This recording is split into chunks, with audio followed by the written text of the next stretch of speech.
Siempre me ha llamado mucho la atención el fenómeno por el que algunos profesores que sabían muchas cosas y escribían libros muy eruditos y muy doctos, llenos de datos, llenos de razones y de sabiduría, de conocimiento, al final acaban convirtiéndose en una caricatura y olvidan cosas que antes sabían, y uno los lee y echa en falta conocimientos importantes y dice, pero si esto antes lo sabía, si yo me voy a libros anteriores suyos, estaba esto que aquí falta y era una cosa que antes sabía y lo ha olvidado. Eso puede deberse a dos razones. Una, que no escribiera el libro original, sino que se lo escribieran sus ayudantes de cátedra, sus becarios, etcétera, o que directamente sea un plagio o una traducción de otro autor. O puede deberse también a que a fuerza de repetirlo en las clases y repetirlo en todas partes, es lo que decía hace poco Ernesto Castro, que uno en teoría escribe para no tener que volver a escribir ni a tratar un asunto, a no ser que alguien contradiga las razones que ha dado, entable una polémica, entonces hay que volver sobre el tema. Pero si uno escribe algo y todo el mundo está de acuerdo y nadie responde, ¿para qué volver a repetirlo? Y sin embargo, es lo que ocurre en las disciplinas académicas, especialmente las humanísticas, es lo que ocurre en la universidad. Uno está repitiendo siempre lo mismo y a base de repetir, pues evidentemente hay más posibilidades de que las secuencias muten y se creen tumores y teratomas o que se rompa la cadena del frío. Cuanto más larga es la cadena, más posibilidades de error de transmisión hay, y efectivamente al final una obra que al principio era muy decente, llena de sabiduría y muy recomendable, se acaba convirtiendo en absolutos, en un desfile de monstruos, en una auténtica parada de los monstruos. Y esto que pasa en algunos autores particulares, en casi todos los importantes. Me decían, por ejemplo, de Bátimo, que él ya no escribía libros, que él dictaba, tenía una cinta magnetofónica o algo más moderno, y que luego los becarios eran los que se encargaban de, cuando él decía, sí, yo me acuerdo de que leí en un libro, pues buscaban el libro, la página, y la ponían, si es que el libro existía y no era una fantasía, una alucinación.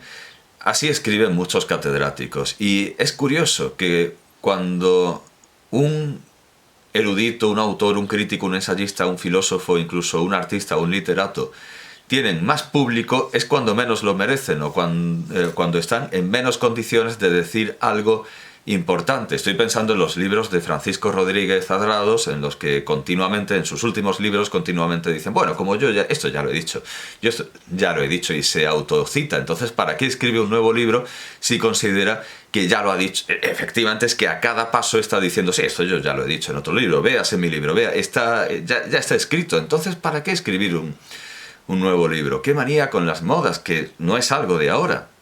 ¿Qué manía con la moda, que no es algo de ahora? El pobre Bach tiene que, a pesar de haber escrito las cimas absolutas de la creación y de la imaginación, de la matemática incluso, las cimas más excelsas a las que puede llegar el ser humano, tenía que escribir una cosa nueva cada mes casi, ¿verdad? Cada temporada.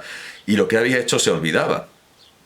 Por eso tenía que reciclarse, aunque claro, el reciclaje de Bach es sublime, el reciclaje de un catedrático, de un filósofo, generalmente no lo es. A base de repetirse se van cayendo datos, se va cayendo la moderación, se va cayendo la modestia, y al final todo se convierte en una caricatura de lo que antes estaba bien. Y cuando digo en una caricatura, me refiero tanto a alguien dando saltitos y gritando consignas en lugar de razones, como igual de caricaturesco es escribir 5.000 páginas, dedicar 5.000 páginas a algo que podría haberse despachado con 300 o incluso con 50. Eso es igual de caricaturesco, tanto el simplificar en exceso como el crear una masa arborescente completamente superflua e innecesaria.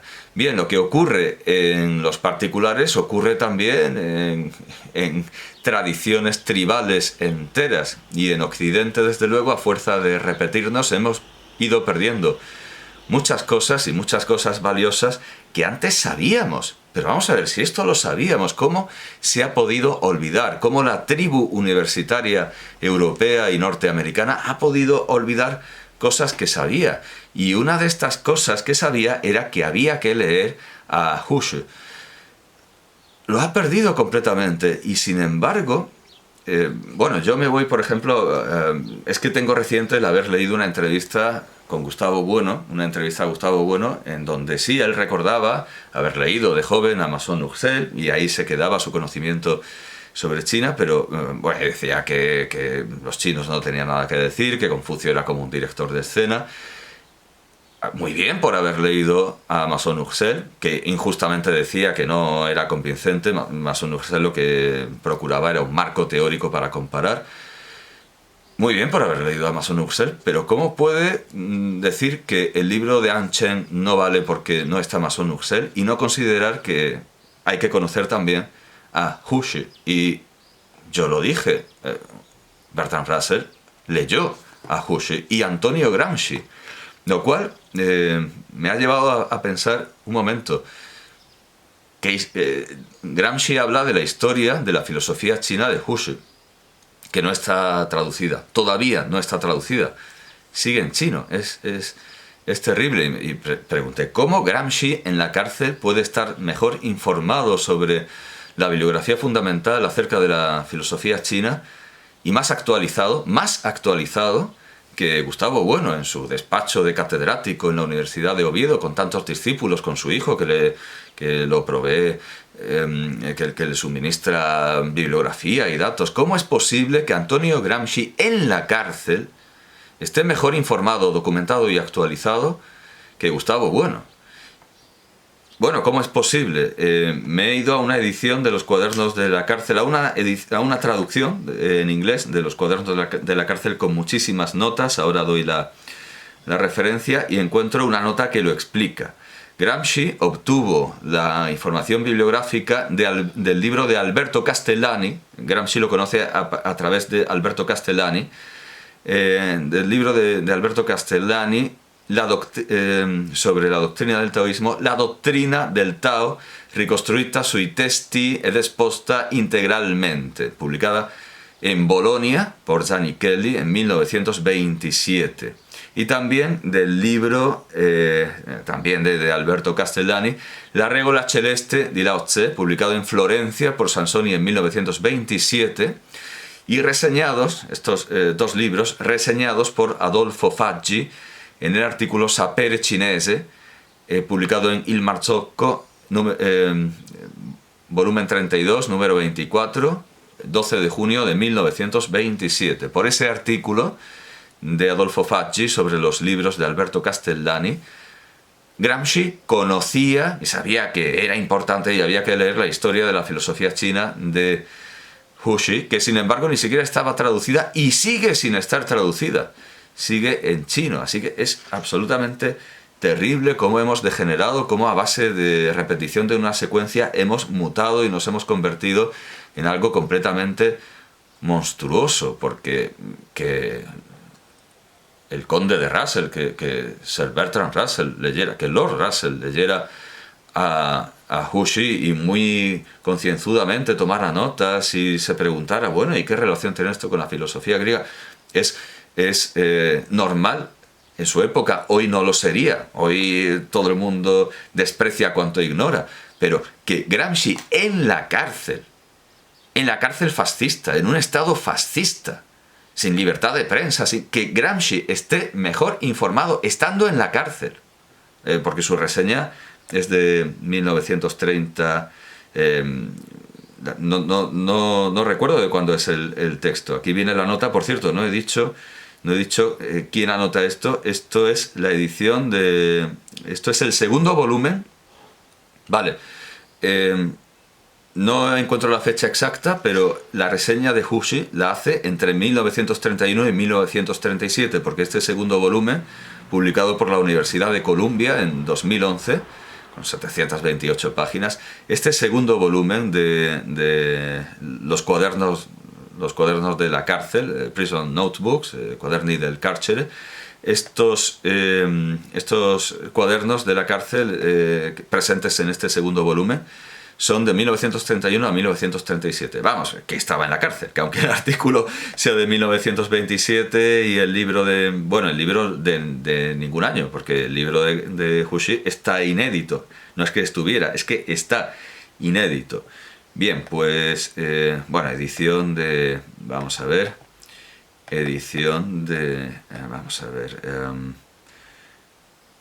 Los cuadernos fueron guardados por Raffaele Mattioli, los guardó en la banca comercial italiana desde julio de 1937. Vamos, que sí, que costó preservar los cuadernos de la cárcel.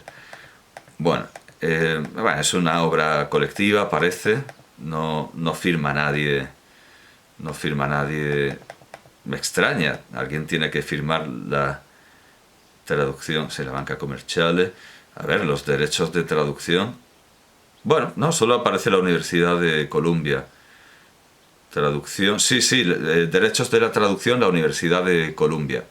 Y los derechos en general de Giulio Einaudi, de la editorial Einaudi. Bueno, pues ya está, es la edición de la Universidad de Columbia, anotada por la Universidad de Columbia. Hombre, digo yo que alguien lo habrá hecho, pero que nos demuestra esta enorme vergüenza de la universidad española actual. Y estamos hablando de que esta vergüenza recae sobre Gustavo Bueno, que es la mayor luminaria, lo más prodigioso, lo más sobresaliente, notable, destacable, un filósofo monumental. Y sin embargo, él es infinitamente más vago, peor documentado. Él es más vago y está peor documentado que Gramsci en la cárcel.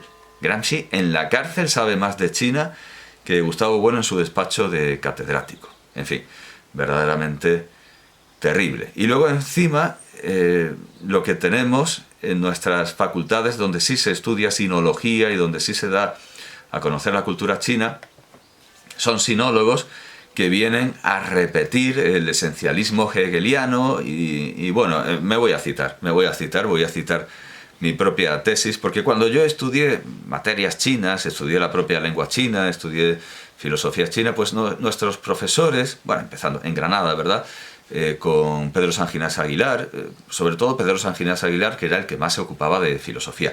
Y curiosamente venía de una familia... él entró en el mundo chino porque sus padres eran maoístas y se fueron a París.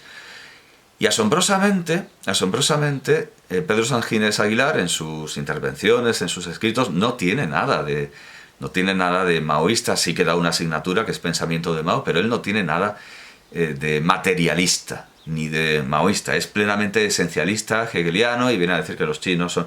Lo que le pasa a Pedro Sanginés Aguilar es que ha estudiado mucho chino, mucha lengua china, y ese bosque infinito de caracteres,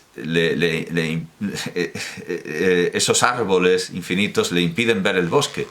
Él ve signos alzándose, él ve sinogramas, ideogramas que lo abruman, y al final ha perdido, creo yo, una visión clara de China, y es algo que le pasa a muchos estudiosos de China y a muchos estudiosos chinos.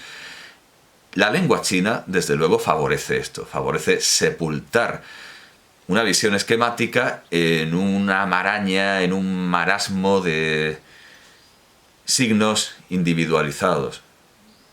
La lengua china, y esto sí que lo vería Gustavo Bueno, evidentemente tiene en su contra el ser jeroglífica o ideográfica frente a la facilidad que nos da el alfabeto, frente a la facilidad que da las lenguas semíticas y, bueno, indoarias el alfabeto.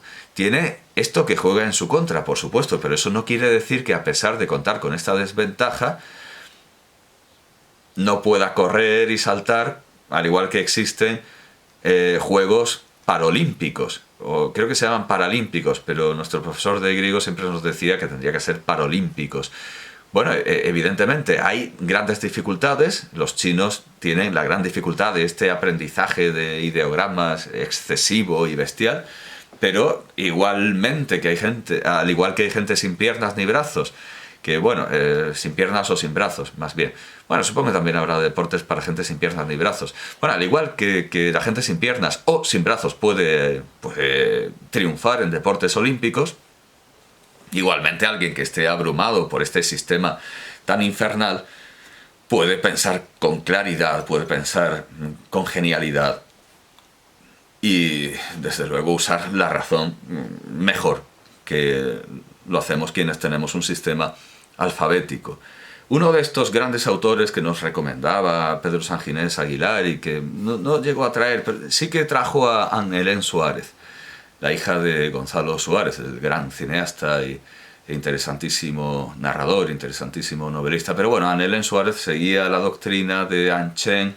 Anh Chen sigue, bueno, pues a Leblanc. Al final estamos ante una escuela de orientalistas franceses que nos vienen a contar que no podemos entender a los chinos. Entonces, ¿para qué estudiamos sinología? Que Oriente es Oriente y Occidente es Occidente, lo de Kipling, que los chinos no tienen filosofía, tienen pensamiento, que es una cosa difusa. Leblanc dice que tienen un pensamiento circular. Anh Chen dice que espiral.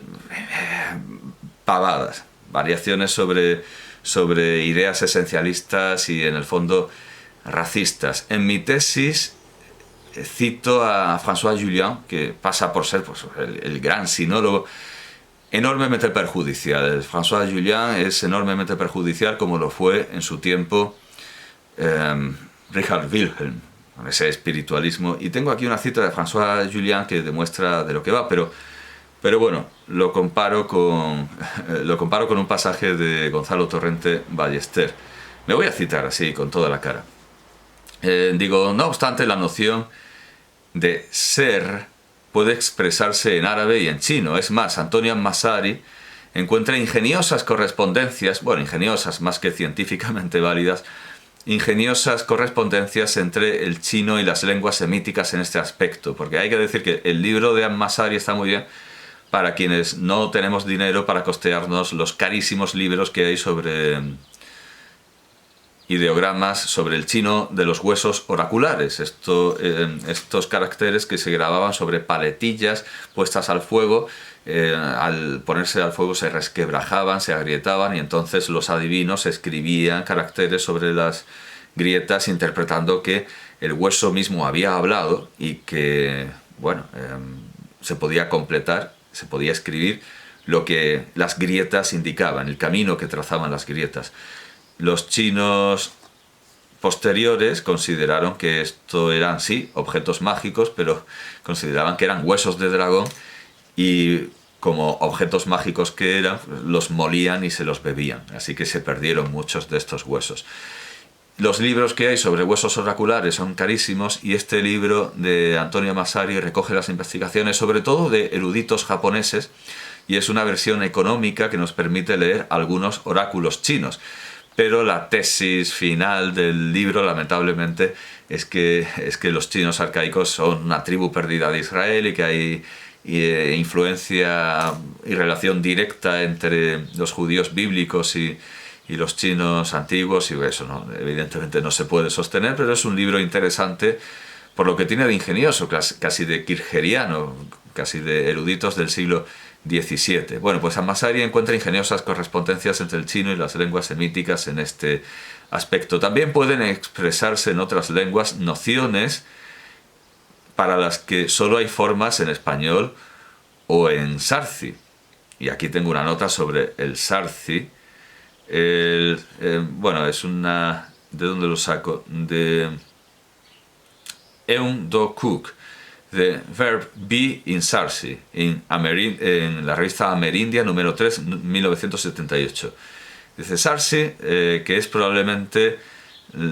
probablemente más relacionado con el Sekani y con el Beaver, con Frontes E. Hollier, 1946, es una de las lenguas atabascas septentrionales todavía habladas por un puñado de viejos, de gente vieja que vive en una reserva que bordea la frontera sudoccidental de Calgary, Alberta, Canadá.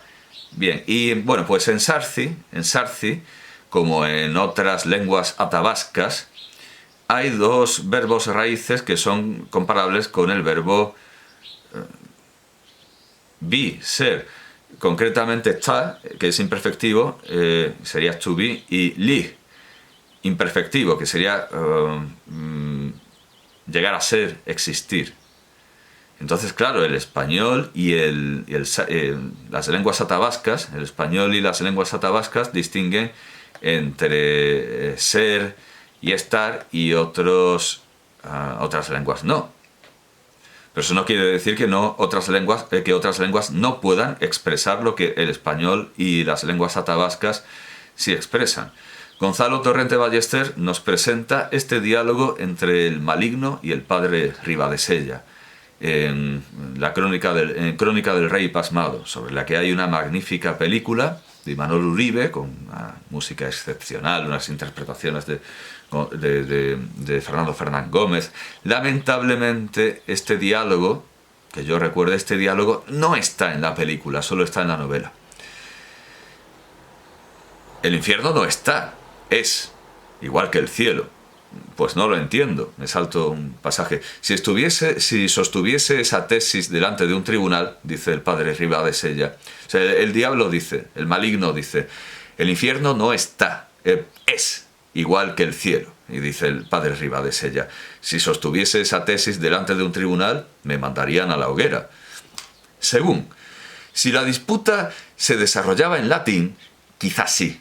Pero en lengua romance las diferencias entre el ser y el estar son muy evidentes.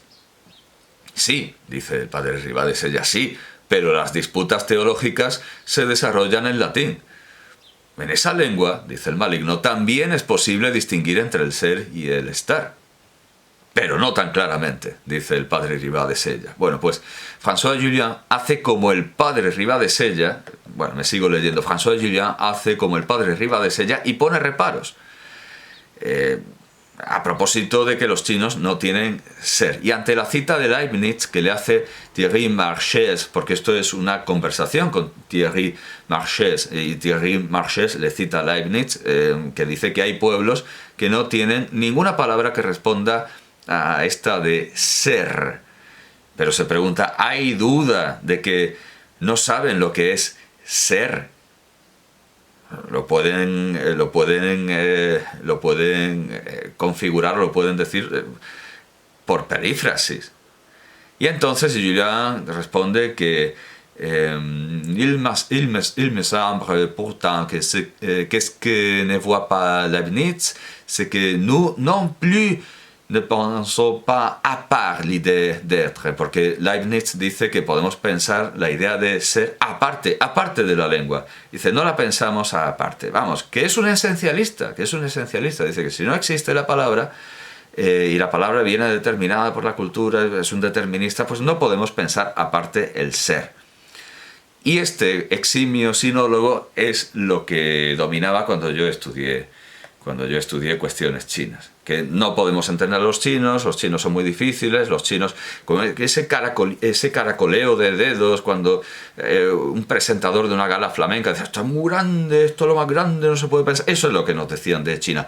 Todo no se puede entender, hay que vivirlo, esto, hay que ser chino, si no, no entiendes la China, los chinos son muy distintos, ¿no? Es como un capítulo de South Park en el que al final la conclusión a la que quiere que lleguen los esencialistas negros es que los blancos no pueden entender a los negros. Yo no quiero que entiendas mi situación ni nada parecido. Yo quiero que reconozcas que siendo blanco no puedes entender ni saber lo que pensamos los negros ni nada parecido. Es por supuesto